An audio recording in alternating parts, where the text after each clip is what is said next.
বান্ধবীর ভাইকে নিজের হবু স্বামী ভাবতেই আমার গা শিউরে উঠল, সাথে সাথে চরম পরিমাণে অবাকও হলাম। এই মুহূর্তে আমার সামনের সোফাতে বসে আছে আমার বান্ধবী ও তার বাবার সাথে ও বজ্জাত লোকটা, মানে নীলার ভাই মিস্টার আফরান অব্র। লোকটা কেমন যেন ভাব নিয়ে পায়ের উপর পা তুলে ফোন গুটাচ্ছে। দেখে মনে হয় কোনো এক দেশের রাজপুত্র। হুহো, কি ভাব দেখো। নীলা আমাকে দেখছে আর মিটিমিটি হাসছে, যা আমার কাটা ঘায়ে নুনের ছিটের মতো মনে হচ্ছে। রাগে মাথা ফেটে যাচ্ছে আমার। মেয়েটার পেটে পেটে এসব চলছিল তা আমি জানতামই না। ওকে শুধু একবার হাতের কাছে পাই, তারপর ওর ব্যবস্থা করছি। এসব ভাবতে ভাবতেই নীলার আব্বু আমাকে প্রশ্ন করলেন, মেঘ আম্মু কেমন আছো? জি আলহামদুলিল্লাহ। আঙ্কেল আপনি কেমন আছেন? মলিন হেসে বললাম আমি। আমি অনেক ভালো আছি আম্মু। আজ অনেক খুশিও। তোমাকে আমার ঘরের লক্ষ্মী করে নিয়ে যাচ্ছি। এটার মতো খুশি আর কিছুতেই নেই। তিনি হেসে বললেন। আঙ্কেলের কথায় আমি ভীষণ লজ্জা পেলাম। আঙ্কেলের এমন কথায় নীলা বলে উঠল, শুধু তুমি খুশি নাকি? আমি তো ভীষণনন খুশি। আমার বান্ধবী, আমার ভাবি। কি মজা! নীলার এমন কথায় উপস্থিত সবাই হেসে উঠল। আর অভ্র ভাইয়া আমার দিকে একবার তাকিয়ে আবার তার কাজে মন দিলেন। তাহলে এবার অনুষ্ঠান শুরু করা হোক, বলল আমার ছোট বোন মিঠি। আমার পাশে আমার ছোট বোন মিঠি বসে আছে। তার পাশে টিয়া আর মিনু আপু। আর অভ্র ভাইয়ের পাশে আমার বড় ভাই মুহিত বসে আছে। তার পাশে আমার বাবা, ফুফা, বড় আব্বু, ছোট চাচ্চু, সবাই। আরও কিছুক্ষণ পর অনুষ্ঠান শুরু হলো। এবার আমাকে অভ্র ভাইয়ার সাথে বসানো হলো। আমার তো লজ্জা প্লাস কান্না দুটোই পাচ্ছে। তবে এটা ভেবেই আমি অবাক হচ্ছি, অভ্র ভাইয়া আমাকে বিয়ে কেন করছেন? উনি তো আমাকে দু চোখে সহ্যই করতে পারে না। কারণ আমি একটু বেশি চঞ্চল বলে। আর উনি খুব গম্ভীর মানুষ। খুব কম কথা বলেন, যা আমার খুব অপছন্দ। উনি পেশায় একজন ইঞ্জিনিয়ার। দেখতে মাশাআল্লাহ হিরোর মতন। হাইট 6 ফুট, জিম করা বডি, গায়ের রং উজ্জ্বল ফর্সা, আর মুখের ফেস তো সেই মায়াবী। চোখ দুটো করেন যা যা যেকোনো মেয়েকে ঘায়েল করবে নিমিষেই। হাসলে গালে টোল পড়ে।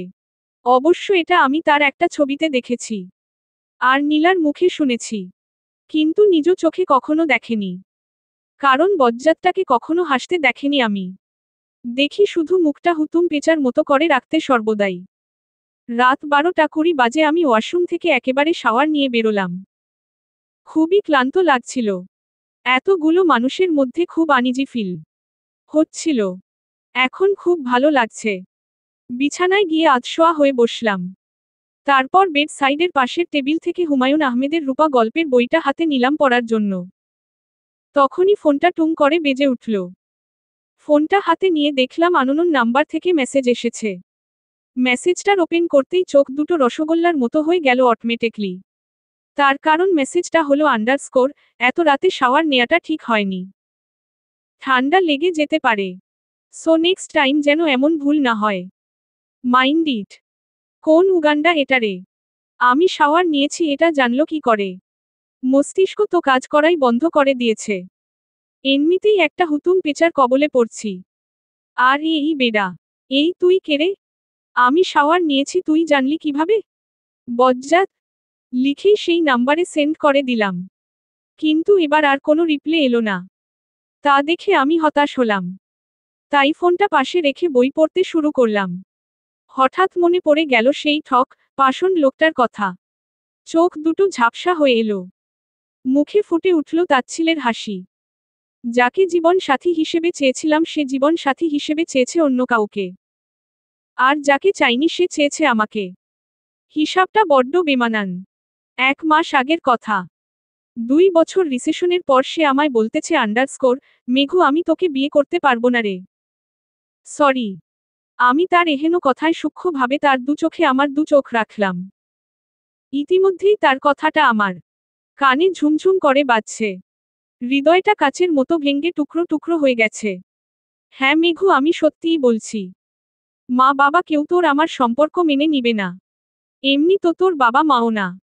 ওরা জানে তুই আমি শুধু দুজনে চাচাতো ভাই বোন। কিন্তু আমাদের এই সম্পর্কের ব্যাপারে তো কিছুই জানে না। আর আমার বিয়েও ঠিক হয়ে গেছে। সেটা তো তুই জানিসই। আর বাবার মুখের উপরে তো আমি কোনো কথাই বলতে পারি না, তুই জানিসই। এটুকু বলেই থামল হৃদ ভাইয়া। আমি এতক্ষণ শুধু তার কথাগুলোই শুনে গেলাম, কোনো প্রতিবাদ করলাম না। মেঘু, কিছু বল। তুমি কি আমায় ভালোবাসো হৃদ ভাইয়া? হ্যাঁ বাসি। শুধু বাসি? প্লিজ আমায় ভুল বুঝিস না আমায় মেঘু। না, কেন ভুল বুঝবো তোমায়? এখন ঠিকই বুঝছি। আগে ভুল বুঝতাম। তাচ্ছিল্যের হাসি দিয়ে বললাম আমি। মেঘু, প্লিজ হৃদ ভাইয়া আমায় মেঘু বলে ডাকবেন না। আমার নাম মেঘা। আর মেঘু বলে ডাকার অধিকারটা শুধু আমার প্রিয় মানুষটার, আপনার না। তুই এটা বলতে পারলি মেঘু? প্লিজ মেঘু বলে ডাকবেন না। মেঘা আমার নাম। আর এখন থেকে আপনি আমার চাচাতো ভাই আর আমি আপনার চাচাতো ছোট বোন। আশা করি কি বলেছি বুঝতে পেরেছেন। বলেই ছাদ থেকে নেমে গেলাম আমি। রুমে গিয়ে দরজার লাগিয়ে দরজার পাশেই বসে পড়লাম। ডুকরে কেঁদে উঠলাম। কি বলল হৃদ ভাইয়া? সে আমাকে বিয়ে করতে পারবে না? তাহলে কেন আমাকে ভালোবাসা শিখালো? তার মায় কেন জড়ালো এই আমাকে? 2 বছরের সব স্মৃতি কি এত সহজে ভোলা যায়? না যায় না, তবে আমি ভোলার চেষ্টা করব। আর যাই, নিজেকে কখনো কষ্ট দিব না। যে আমাকে কষ্ট দিয়েছে আমি তাকে কষ্ট দিব। হ্যাঁ, হৃদ ভাইয়াকে তার অপরাধের শাস্তি দিব। এসব মনে মনে বলেই চোখ মুছে উঠে দাঁড়ালাম। এরপর থেকে হৃদ ভাইয়ার সামনাসামনি হলে কথা বলতাম না। তাকে এড়িয়ে চলার চেষ্টা করতাম। কিছুদিন হয় তিনি কিছু কাজের জন্য দেশের বাহিরে গেছেন। এসব ভাবতে ভাবতেই ঘুমিয়ে গেলাম। সকালে আড়মোড়া ভেঙে ঘুম থেকে উঠলাম। ফোনটা হাতে নিতেই দেখলাম সেই আননোন নাম্বার থেকে মেসেজ এসেছে, যা মেজাজটাকে বিগড়ে দিল।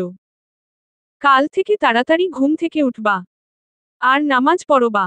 Mind it. মেসেজটা দেখেই মাথা ঘুরে গেল। এই লোকটা জানল কি করে আমি দেরিতে ঘুম থেকে উঠি? এ আবার কোনো প্রেতাত্মা নয় তো? না হলো এত কিছু জানে কিভাবে? বিষয়টা ভাবার মতো। এখন নিজের চুল নিজেই ছিঁড়তে ইচ্ছে করছে। হাতটা ছাড়ুন প্লিজ। লাগছে খুব। হাতটা এবার ভেঙেই দিবেন নাকি? হ্যাঁ, সামান্য একটা কথার জন্য আপনি এমন কেন করছেন? পাগল নাকি আপনি? You know who I am. দাঁতে দাঁত চেপে বললেন অভ্র ভাইয়া। হ্যাঁ হ্যাঁ, জানি জানি কে আপনি। আপনাকে চিনব না তো কে চিনবে? মুখ বেঁকিয়ে বললাম আমি। এবার তিনি আগের চেয়ে দ্বিগুণ জোরে আমার হাতটা চেপে ধরলেন। আমি ব্যথায় কুকিয়ে উঠলাম। প্লিজ হাতটা ছেড়ে দিন না। আর জীবনেও এমন কথা বলবো না। প্লিজ জজ। এবার তিনি আমার দিকে শীতল দৃষ্টিতে কিছুক্ষণ তাকিয়ে আমার হাতটা ছেড়ে দিলেন। আমি হাত ছাড়িয়ে দৌড়ে ভার্সিটিতে ঢুকে পড়লাম। ক্যাম্পাসের বকুল গাছের তলায় বসে আছে নিলাম সহ আমাদের ফ্রেন্ড গ্রুপ। ওদের কাছে গিয়ে দাঁড়িয়ে জোরে জোরে কয়েকটা বড় নিঃশ্বাস নিলাম। হাতটা চোখের সামনে ধরতেই বুকটা ছেদ করে উঠল। হাতটায় ওই মিস্টার অভ্রর 5টা আঙ্গুলের দাগ বসে গেছে। সেই দাগটা লাল বর্ণ ধারণ করেছে। জ্বলছেও খুব। ইচ্ছে করে ওই রাক্ষসটার নাকটা কেটে টিকটিকির লেজে ঝুলিয়ে দি হুহো। সবাই আমার দিকে চোখ বড় বড় করে তাকিয়ে আছে। কিরে তোরা এমন ভাবে আমার দিকে তাকিয়ে আছিস কেন? মনে হয় আমাকে এই প্রথম দেখলি? হাতে ফু দিতে দিতে বললাম আমি। মেঘা, তোর নাকি বিয়ে ঠিক হয়ে গেছে? তাও আবার আমাদের ক্রাশের সাথে? না মানে অভ্র ভাইয়ের সাথে? বলল জেরিন। তার সাথে তাল মেলালো রিনি, বিভা, অর্পাও। তো আজই তো বলতে এলাম কাল বিয়ে ঠিক হয়েছে। এই তোরা আমার ভাবিকে এত হয়রান করিস না তো। এমনিতেই উনি হয়রান হয়ে এলেন। দুষ্ট হেসে বলল নীলা। আমি কঠোর দৃষ্টিতে নীলার দিকে তাকালাম। ও আমারয় দেখে একটা শুকনো ঢোক গিলল। এই নীলা পেতনির জন্যই এত কিছু। আহারে ননদি, এতই যখন ভাবির দরদ, তো ওখান থেকে আমাকে একা ফেলে কেটে পড়লি কেন? ওর পাশে বসে ওর কান চেপে ধরে বললাম আমি। আহহ লাগছে মেঘা। সরি। ওমা, এখন ভাবি থেকে মেঘলা হয়ে গেলাম? তুই আমার বান্ধবী। প্লিজ কানটা ছাড়, ব্যথা পাচ্ছি তো। এই তোরা জানিস এই পেতনি কি করেছে? ওর মুখ বোঝা বাদর ভাইটার গলার আমার মতো মুক্তোর মালা ঝুলিয়ে দিয়েছে। নীলার কান ছেড়ে দিয়ে বললাম আমি। হুম হুম, জানি আমরা। নীলা আমাদের সব বলেছে। বলল রিনি। কি তাহলে তোরা আগে থেকেই এসব জানতি? হুম মম। রিনি, বিভা, জেরিন, অর্পা সবাই একসাথেই বলে উঠল। কি তোরা এত বড় বেইমানি করলি আমার সাথে? হুম রে। আর আমরা তো তোর ভালোর জন্যই এই বেইমানিটা করলাম। বলে উঠল অর্পা।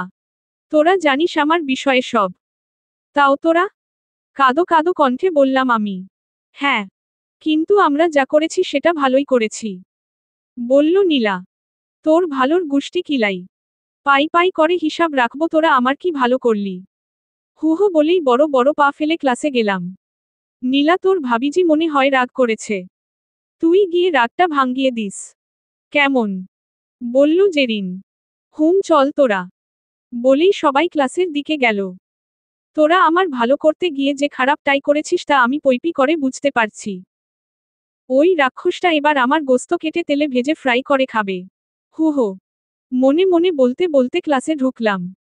1 ঘন্টা আগের কথা। ভার্সিটি যাওয়ার জন্য রুম থেকে বেরিয়ে নিচে নামতেই দেখলাম নীলা সোফায় বসে আছে। কিরে তুই এখন এই সময়ে? কেন আসতে পারি না বুঝি? মুখটা ভার করে বলল নীলা। আমি সেটা বলিনি মিস নীলা পেতনি। মেঘা তুই আবার আমাকে পেতনি বললি? কোমরে দুহাত রেখে কিছুটা রেগে বলল নীলা। এই মেঘা তুই নীলা মামুনি রাগাচ্ছিস কেন? তো কি করব মা তুমিই বলো। ও তোর হবু ননদি তাই ওকে আদর যত্ন খাতির কর। আমার খেয়ে দে কাজ নেই তো আর যে ওকে খাতির করতে যাব হো। বলে নীলার দিকে তাকিয়ে ভেঙচি দিয়ে বললাম আমি। আন্টি দেখো মেঘলা কি বলছে। হয়েছে তোরা ঝগড়া বন্ধ কর। এখন খেতে আয়। বলেই মা চলে গেল। সাথে আমরাও তার পিছে পিছে গেলাম। এরপর দুজনে খেয়ে বেরিয়ে পড়লাম। রাস্তার মোড়ে আসতেই আমাদের সামনে একটা গাড়ি দাঁড়ালা। গাড়িটা দেখেই বুঝতে পেরেছি এটা অভ্র বান্দরের গাড়ি। গাড়ি উঠো এটুকু বলেই চুপ করে গেল অভ্র ভাইয়া। নীলা গিয়ে পেছনের সিটে আসলো। সাথে আমিও পিছনের সিটে বসতে যাব অমনি অভ্র ভাইয়া বলে উঠল আন্ডারস্কোর, মিস মেঘা আপনার কি আমাকে ড্রাইভার মনে হয়? হ্যাঁ তো আপনি যেহেতু ড্রাইভ করছেন সেহেতু আপনি ড্রাইভারই। বলেই জিভ কাটলাম। এ কি বলে ফেললাম আমি? অগ্নি দৃষ্টিতে আমার দিকে তাকালো অভ্র ভাইয়া। আমি কোনো কথা না বাড়িয়ে তার পাশে গিয়ে বসে পড়লাম। নয়তো এই উনি আমাকে মাথায় তুলে আছাড় মারবে। আর না হয় মাঝরাস্তায় গাড়ি থেকে নামিয়ে দিবে।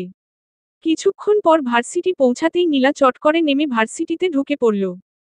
আমি ওর এমন ব্যবহারে থ হয়ে গেলাম। তারপর নিজে গাড়ি থেকে নামতে নিলেই হাতে টান পড়ল। মাথা ঘুরিয়ে পিছন ফিরে দেখলাম অভ্র ভাইয়া আমার হাত চেপে ধরে আছে। আমি ভয়ে একটা শুকনো ঢোক গিললাম। কি করেছেন? একটু আগে আমায় যেন তুমি কি বলেছিলে? চোখে সানগ্লাসটা চোখ থেকে নামিয়ে বললেন তিনি। ড্রাইভার বলেছি। এটুকু বলেই তিনি আমার হাতটা খুব জোরে চেপে ধরলেন। তারপরের টুকু তো আপনারা জানেনই। ভার্সিটিতে ক্লাস করা কালীন কারো সাথে একটুও কথা বলিনি। ক্লাস শেষে একাই ভার্সিটি থেকে বেরিয়ে বাড়ি চলে এসেছি। এখন ব্যালকানিতে দাঁড়িয়ে কফি খাচ্ছি। বিকেল ভোর 4:30 বাজে। আকাশটা আজ ভীষণ মেঘ করেছে। বড় বড় সাদা তুলোর ন্যায় মেঘগুলো কালো কয়লার ন্যায় ধারণ করেছে। মনে হয় এক্ষুনি ভয়ঙ্কর ঝড়ো হাওয়া শুরু হবে। শো শো করে ঠান্ডা বালু মিশ্রিত বাতাসগুলো গিরিল ভেদ করে আমার সর্বাঙ্গ ছুঁয়ে যাচ্ছে। গায়ের লোমকূপগুলো জেগে উঠছে ঠান্ডা বাতাসের স্পর্শে। কেঁপে কেঁপে উঠছি মাঝে মাঝে। মনটা কেমন যেন আনচান করছে। কিন্তু কেন এমন হচ্ছে? তার কারণ আমি খুঁজে পাচ্ছি না। হঠাৎ হঠাৎ আমার এমন হয়। বিশেষ করে সেদিনের পর যেদিন হৃদ ভাইয়া আমাকে রিজেক্ট করেছিল। হৃদ ভাইয়াকে আমি অনেক ভালোবাসতাম। সেদিন ওনার কথাগুলো শোনার পর আমার পুরো দুনিয়াটা অন্ধকার হয়ে গিয়েছিল। মানসিকভাবে অনেকটা বিধ্বস্ত হয়েছিলাম। কিন্তু তার মধ্যেও নিজেকে সামলে নিয়ে স্বাভাবিক হয়ে সবার সাথেই মিশে হেসে খেলে বেরিয়েছিলাম। কিন্তু মনের ভিতরটায় তখন রক্তক্ষরণ হচ্ছিল। হৃদয়টা কাচের ন্যায় ভেঙে টুকরো টুকরো হয়ে গিয়েছিল। এখন আমার একটাই প্রশ্ন, আমার এই ভাঙা হৃদয় কি জোড়া লাগবে কখনো? শুনেছি ভাঙা হৃদয় জোড়া লাগে না। তাহলে? এসব ভাবছি তখনই চেয়ারে রাখা ফোনটা টুং করে বেজে উঠল। ফোনটা হাতে নিয়ে দেখলাম সেই আননোন নাম্বার থেকে মেসেজ। মেসেজটা পরেই আমার চোখ দুটো রসগোল্লার মতো বড় বড় হয়ে গেল। যাকে ভালোবাসি না, যাকে আমি দু চক্ষুক্ষেই সহ্য পর্যন্ত করতে পারি না, তাকে স্বামী হিসেবে কিভাবে মানব? কিভাবে ওরটা দিতে পারিস মিঠি? আপু তুই এসব কি বলছিস বলতো? অভ্র ভাইয়া কোন দিক দিয়ে খারাপ বলতো? যে তাকে তুই দুই চোখে সহ্য করতে পারি না? জানি না রে। বাট ওনার চালচলন, মুড এসব আমার একদমই পছন্দ না। তুমি সবসময় পারফেক্ট মানুষকেই পছন্দ করো। নিজের যাকে ভালো লাগে তাকেই প্রাধান্য দাও কেন বলো তো? হৃদ ভাইয়া তো তোমার পছন্দের মানুষ ছিল। এখনো কি সে তোমার পছন্দের মানুষ আছে? বা ভালোবাসার? তোমার যাকে ভালো লাগে না, তাকে অন্য কারো ভালো লাগতে পারে। হয়তোবা ভীষণ। তোমার অপছন্দের মানুষটাকে যদি অন্য কারো ভালো লাগে তাহলে তোমাকে সেই মানুষটার ভালো দিক ভালো গুণ সব প্রত্যক্ষভাবে পর্যবেক্ষণ করতে হবে। তারও কিছু স্বভাব, কিছু ভালোলাগা, তার মনের কথাগুলো তোমায় বুঝতে হবে। তবেই তুমি সেই মানুষটার প্রতি বিরক্ত হবে না। তার প্রতি তোমার একটা মুগ্ধতা তৈরি হবে। সবসময় একটা মানুষ তোমার সামনে যা দেখায় ভিতরে তো সে তেমন নাও হতে পারে। একটা বড় নিঃশ্বাস ছেড়ে কথাগুলো বলল মিঠি। আমি অবাক হয়ে মিঠির কথা শুনে যাচ্ছি। এটুকু একটা মেয়ে অথচ তার কথাগুলোর অর্থ বিশাল। আসলেই কথাগুলো একদম ঠিক। মেয়েটা অনেক বুঝদার। এতটা বুঝদার হয়তো আমিও না। হুম, ঠিক বলেছিস। হয়তো আমি একটু বেশি নেগেটিভ ভাবি অব্র ভাইয়ার ব্যাপারে। মিহি কণ্ঠে বললাম আমি। আপু, আমার অ্যাসাইনমেন্ট লেখা বাকি আছে, আমি গেলাম। বলেই চলে গেল মিঠি। মিঠি মেয়েটা ছোট থেকে বড্ড শান্তশিষ্ট, বুদ্ধিমতী, আর সহনশীল। এবার মিঠি ইন্টার সেকেন্ড ইয়ারে উঠবে। আমি এবার অনার্স সেকেন্ড ইয়ারে উঠব। 2 বছরের ছোট বড় আমারা। অথচ দুজনেই বন্ধু। কেউ বলবে না আমরা দুজন বোন। সবাই বলবে আমরা বন্ধু। না চেহারায় মিল, না ব্যবহারে আচরণে। আপুরে, প্রিয় মানুষটাকে হারানোর যন্ত্রণা যেমন তুই ভোগ করছিস তেমন আমিও। ভালোবাসার মানুষটাকে নিজের চোখের সামনে অন্য কারো হতে দেখা বড্ড কষ্টকর। বলতে গেলে ভয়ঙ্কর এক গুমরানো যন্ত্রণা। যদি সেটা হয় ওয়ান সাইড লাভ। এই যন্ত্রণা নিজের মনের মধ্যে থেকেই ধীরে ধীরে নিজের সর্বস্ব গ্রাস করে ফেলে। না যায় কাউকে বলা, না যায় সহ্য করা। কথাগুলো মনে মনে বলেই চোখের কোণে এক ফোঁটা অশ্রু সযত্নে মুছে ফেলল মিঠি। তারপর নিজের রুমে চলে গেল। ছাদের এক কোণে হাঁটু মুড়ে বসে চোখ বুজে গিটার টুং ঠাং আওয়াজ তুলছে অভ্র। আর তার পাশেই বসে আছে নীলা। ভাইয়া, একটা গান গা না প্লিজ জজ, আমার কিউট ভাবিকে ডেডিকেট করে প্লিজ জজ। মিনতি কণ্ঠে বলে উঠল নীলা। অভ্র চোখ বন্ধ রাত অবস্থায় নীলার কথা শুনে মুচকি হাসল। আর গলায় সুর তুলল। ওহে কি করিলে বলো পাবো তোমারে? রাখিব আখিতে আখিতে। 2 ওহে এত প্রেম কোথা পাবো না। 2 তোমারে হৃদয়ে রাখিতে। আমার স্বার্থ কিবা তোমায়? দয়া না করিলে কে পারে? তুমি আপনি না এলে কে পারে? হৃদয় রাখিতে। মাঝে মাঝে কেন তব দেখা পাই? চিরদিন কেন পাই না? 2 ওহে কি করিলে পাইব তোমারে? রাখব আখিতে আখিতে। 2 গানটা শেষ করেই চোখ খুলল অভ্র। ঠোঁটের কোণে মিষ্টি হাসি। সেই হাসির কারণে গালের মধ্যভাগে টোলটা লুকোচুরি খেলছে। নীলা একদৃষ্টিতে চেয়ে দেখছে তার ভাইকে আর ভাবছে আন্ডারস্কোর, আগের অভ্র আর এখনকার অভ্রের আকাশ পাতাল তফাতে। তার বদমেজাজি, রাগী, গম্ভীর ভাইটা এখন অনেকটাই পাল্টে গেছে। সেটা একমাত্র তার চঞ্চল, দুষ্টু বান্ধবী মেঘনার জন্য। ওফ, এখন তো বান্ধবী নয় ভাবি। হঠাৎ দমকা হাওয়ার মতো আমার হৃদয়কে প্রেমস্পর্শে ছুঁয়ে গেল সে। তার কাজল রাঙা চোখে ভয়ঙ্কর ভাবে নেশাক্ত হয়ে পড়লাম। তার খোলা চুলের মিষ্টি ঘ্রাণ আমায় বরংবার মাতাল করেছে। তার চোখের অতল স্পর্শ করতে পারলেও সে তা পারেনি। কেন পারেনি বলতে পারিস নীলা? অভ্র আকাশের দিকে তাকিয়েই প্রশ্ন করল নীলাকে। ভাইয়া, মেঘার হৃদয়ের সবটা জুড়ে বসত করছে হৃদ ভাইয়া। দীর্ঘ 2টা বছর ধরে। খুব ভালোবাসে মেয়েটা হৃদ ভাইয়া। আর সেই জন্যই সে তোমার চোখের ভাষা বুঝতে পারছে না বা চাইছে না। নীলা ধীরে ধীরে বলল কথাগুলো। নীলার কথা শুনে অভ্রর বুক চিরে বেরিয়ে এলো একটি দীর্ঘশ্বাস। হৃদয়টা ভারী হয়ে এলো। ধীর ধীর করে কাঁপতে থাকে তার হালকা গোলাপি ঠোঁটগুলো। হার্টবিট দ্রুত চলছে। হয়তো আমি একটু বেশিই করে ফেলছি। অযাচিত ভাবে এসেছে সে আমার জীবনে।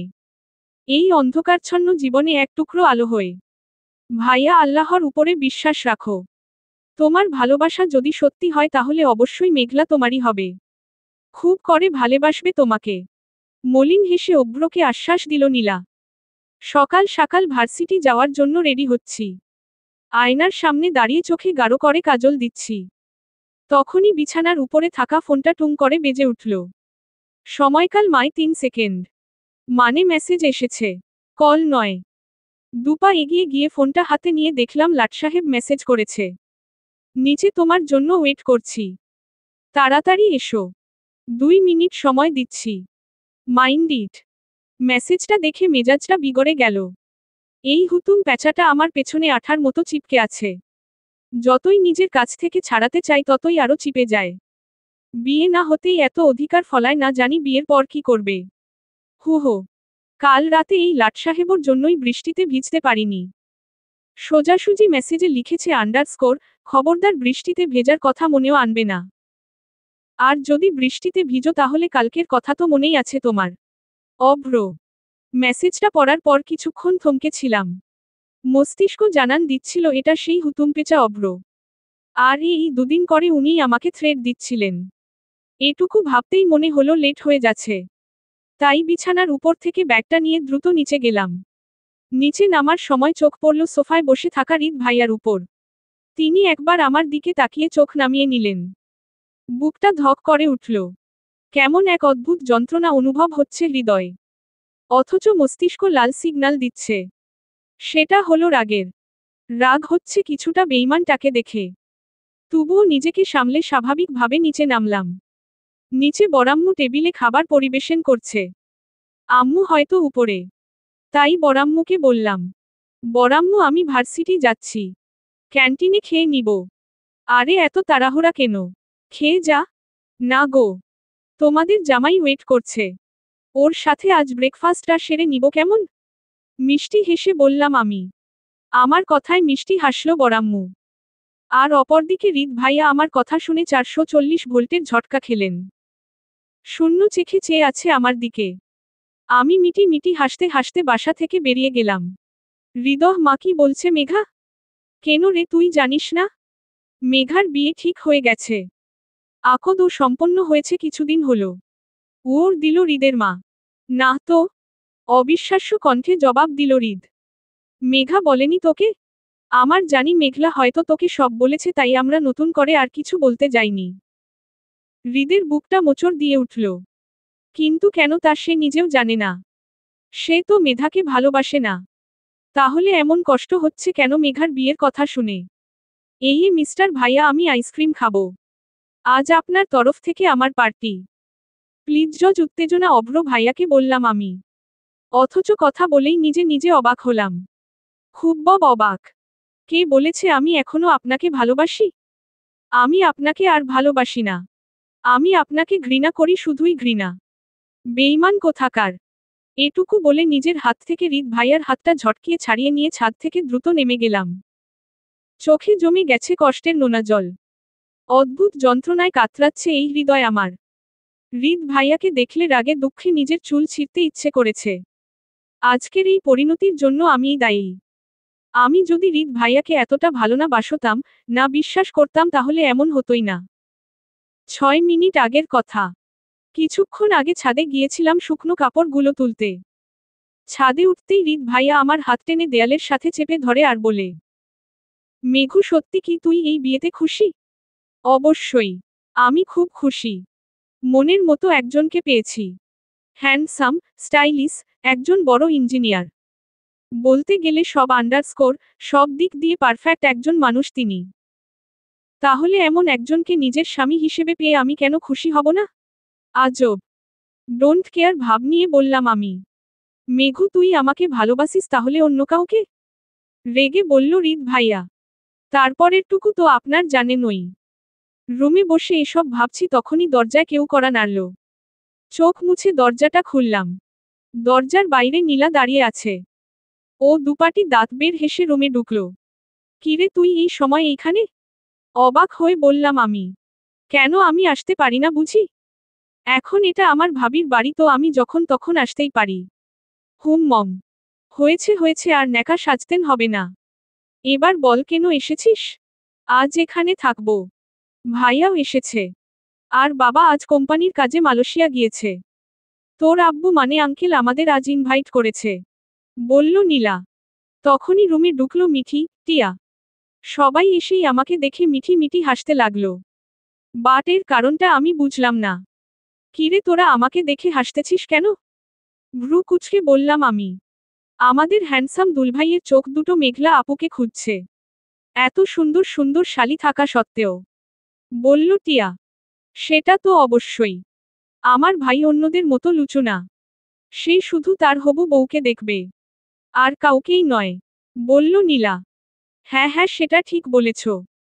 দেখতে হবে না দুলাভাইটা কার মিঠি টি শার্টের কলার ঝুঁকিয়ে বলল। তোরা থাক তোদের দুলাভাইকে নিয়ে আমি গেলাম। বলেই রুম থেকে বেরিয়ে গেলাম। দুলাভাই দুলাভাই করে আমার কানটা ঝালাফালা করে দিল আল্লাহ।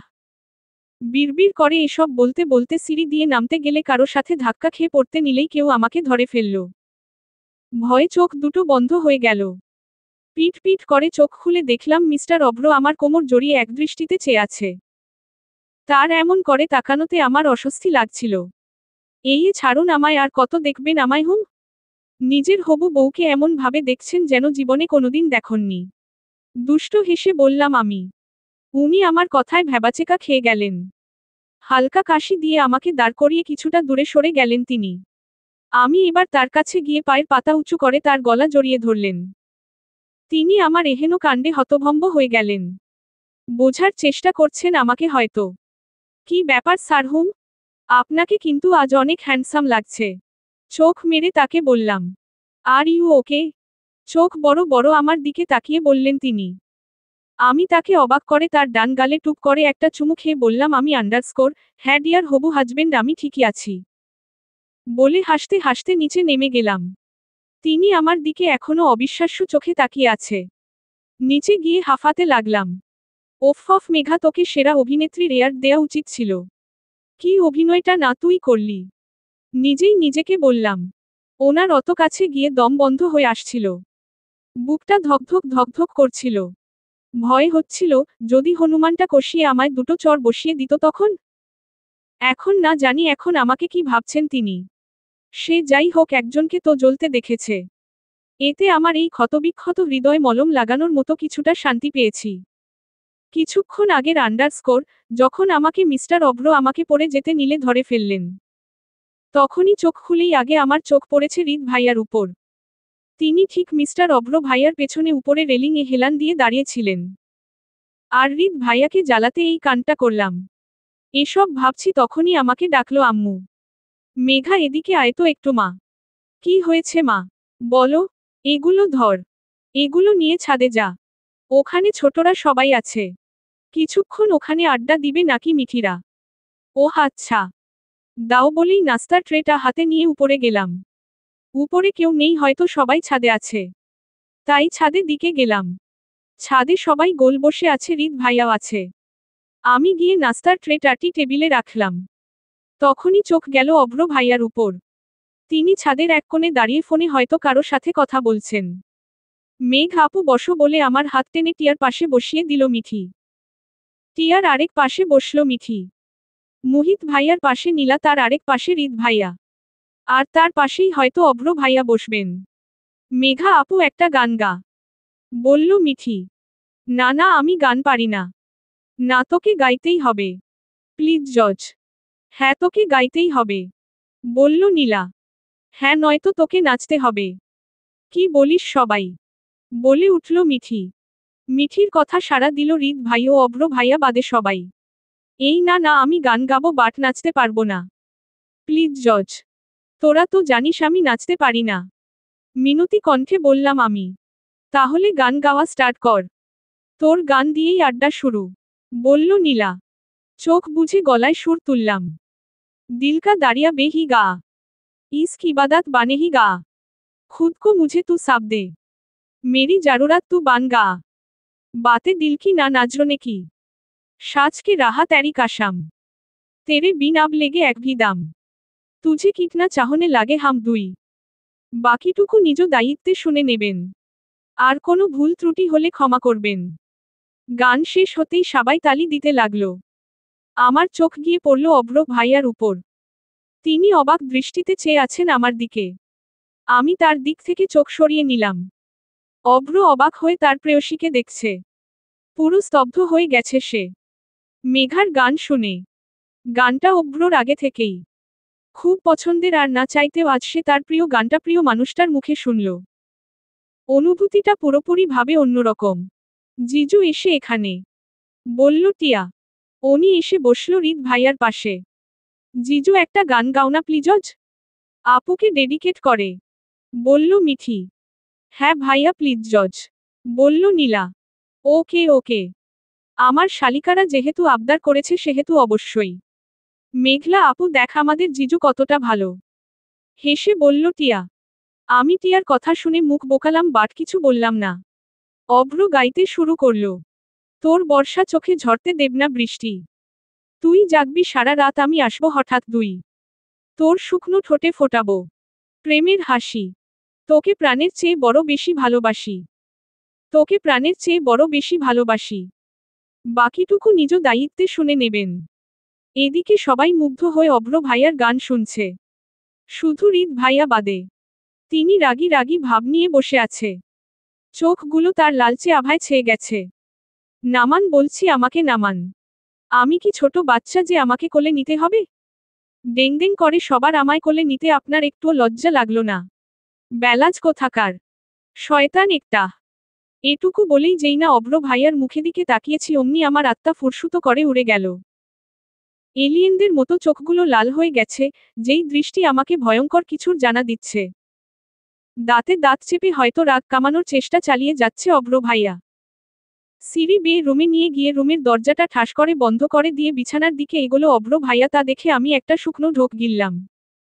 কোনো রাগের মাথায় এত প্যাচর প্যাচর করতে গেলাম? এখন কি হবে? আল্লাহ রক্ষা করিও আমায় এই হনুমানটার হাত থেকে। হঠাৎ আমাকে ধপাস করে বিছানায় ছুঁড়ে ফেলে দিল অভ্র হনুমানটা। ব্যথায় কুকিয়ে এক প্রকার চিৎকার দিলাম আমি। কোমরটা হয়তো আর আস্ত নেই, হাড় হাড্ডি যা আছে সব হয়তো গুঁড়ে হয়ে গেছে। ব্যথায় কান্না করে দিলাম আমি। রাগে দুঃখে নিজের চুল ছিঁড়তে ইচ্ছে করছে, সাথে ওই অভ্রটারও।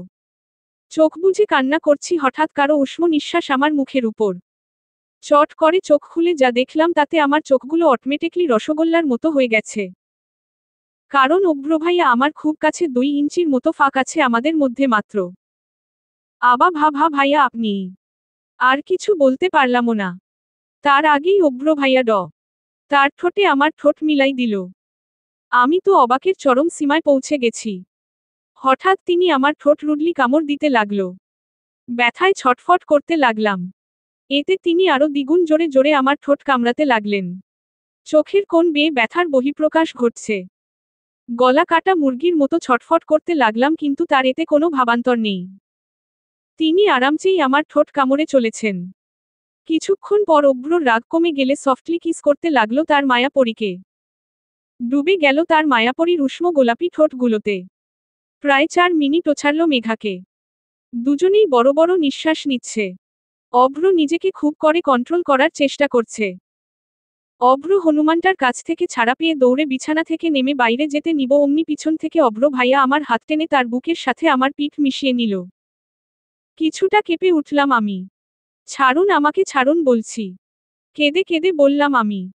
অমনি আমার চুলগুলো এক সাইড করে ঘাড়ে তার থুতনি রাখলেন। কেমন লাগলো মিসেস মেঘা? নিশ্চয়ই ফিলিংসটা জোশ ছিল। এমন ফিলিংস আরও আসবে তোমার জীবনে যদি তোমার এই হবু বরটাকে রাগাও। কিছু করার আগে তার পরিণামটা আগে ভেবে দেখিও যান। বলেই আমার কাঁধে একটা কিস করে দরজা খুলে হনহন করে চলে গেলেন তিনি। আমি এখনো স্ট্যাচু হয়ে আছি। কেমন এক যন্ত্রণাময় অনুভূতির সাথে পরিচয় করালো এই আজব, গম্ভীর, বদমেজাজি হনুমান অভ্রটা। মনে মনে বলেই বিছানায় গিয়ে শটান দিয়ে শুয়ে কাঁদতে লাগলাম। ঠোঁট দুটো কেমন ব্যথা করছে। কিছুক্ষণ আগে সবাই আড্ডা শেষ করে নিচে যাওয়ার জন্য উঠে পড়ল, সাথে আমিও। কিন্তু উঠতে গিয়ে ওমাগো বলে নিচে বসে পড়লাম। কি হয়েছে আপু, বসে পড়লে যে? পায়ে ব্যথা পেলে কিভাবে? আমার পাশে এসে বলল মিঠি। পায়ের রগ টান মেরেছে হয়তো। আমার হাত ধরে উঠার চেষ্টা করো, বলে মিঠি আমার হাত ধরে উঠাতে চেষ্টা করলে পুনরায়। উঠতে নিলে আবার বসে পড়লাম। উঠতে গেলেই ব্যথায় বসে পড়ছি। এবার এগিয়ে এলো হৃদ ভাইয়া। হৃদ ভাইয়া বলল, আন্ডারস্কোর, তোর তো ছোটবেলা থেকেই বেশিক্ষণ বসে থাকলে পায়ের রগ টান মারে। আয় আনি তোকে রুমে নিয়ে যাচ্ছি। বলেই আমাকে ধরতে যাব পাজা কোলে নেয়ার জন্য তখনই সামনে এসে দাঁড়ালো অব্র ভাইয়া। আর বলল আন্ডারস্কোর, থাক থাক ভাইয়া। আর কত সেবা করবেন বোনের? এবার তো তার হবু স্বামীকে একটু সেবা করার সুযোগ দিন। অনেক করেছেন আমার হবু বউয়ের জন্য। তার আমি অনেক কৃতজ্ঞতা প্রকাশ করছি বলতে বলতে আমাকে পাজাকোলে তুলে নিল অব্র ভাইয়া। আমি অবাক হয়ে তাকালাম অব্র ভাইয়ার দিকে। সবাই আমাদের দেখছে আর মিটিমিটি হাসছে। যা দেখে আমার রাগে মাথা ফেটে যাচ্ছে। সিঁড়িতে নামতে লাগলেই বলতে লাগলাম, তারপরের টুকু তো আপনারা জানেনই। আমি তো মেঘাকে ভালোবাসিনি। তাহলে কেন মেঘা আর অব্রকে একসাথে দেখলে আমার হিংসে হয়, রাগ হয়? কেন কেন কেন? রুমের মধ্যে রেগে ফ্লাওয়ার বক্স ভেঙ্গে কথাগুলো বলল হৃদ। আপনি কেন বোঝেন না আমি আপনাকে ভালোবাসি? কেন? একজনের কলার চেপে ধরে বলল কথাগুলো। কিন্তু মিস নীলা আমি তো আপনাকে ভালোবাসি না। ছেলেটি ডেভিল হেসে বলল। একটু ভালোবাসলে কি হয় বলুন তো? আমার মাঝে কি কমতি আছে বলুন যে আপনি আমাকে ভালোবাসতে পারবেন না? আপনার মধ্যে অনেক কমতি আছে মিস নীলা। সেটা আপনি নিজেও জানেন না। কি সেই কমতি বলুন? ছেলেটি কিছু না বলে নীলার হাত থেকে নিজের কলার ছাড়িয়ে ছাদ থেকে নিচে নেমে গেল। নীলা হতাশাম নিঃশ্বাস ছেড়ে ছাদের রেলিংয়ে হেলান দিয়ে দাঁড়িয়ে আছে। আর আকাশ পানে তাকিয়ে আছে। একটু পরেই বুকে ডুবে ভালোবাসি। তুমি না বাসলেও আমি বাসি। ছন্দাকারে বলল নীলা। কেন বুঝেন না আমি আপনাকে খুব ভালোবাসি। প্রতিটা রাতের ঘুম আপনি হারাম করেছেন। আমার হাসি খুশিময় দুনিয়াটা থমকে গেছে শুধু আপনার কারণে। প্রতিবার এই হৃদয় আপনার জন্যই ক্ষতবিক্ষত হয়ে যাচ্ছে। ভালোবাসার মানুষটাকে না পাওয়ার যন্ত্রণা আপনি বুঝবেন না। ওয়ান সাইড লাভে যে কত কষ্ট, যন্ত্রণা, তা শুধু তারাই জানে যারা দিনের পর দিন একতরফা ভালোবেসে আসছে। মিসেস নীলা আমিও আপনাকে খুব ভালোবাসি। অতিরিক্ত চাই আপনাকে। হ্যাঁ আপনাকে নিজের করে নিব। আর কটা দিন অপেক্ষা করো।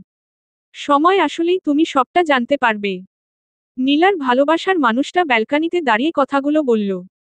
এদিকে ঘুমের মধ্যে মনে হলো কেউ আমার পাশে এসে শুয়েছে। চট করে চোখ খুলে দেখলাম নীলা এসে পাশে শুয়েছে। আমি কিছু না বলেই মুখ ঘুরিয়ে শুয়ে পড়লাম আবার। অব্র শুয়ে শুয়ে ফোনে স্ক্রোল করছে, হঠাৎ কোণে এক নাম্বার থেকে মেসেজ আসলো। মেসেজ সিন করতেই রাগে কপালের রোগ ভেসে উঠল অব্র। ইউ ইডিয়ট, রাস্কেল তোকে আমি ছাড়ব না। রেগে মেগে বলল অব্র। চলবে।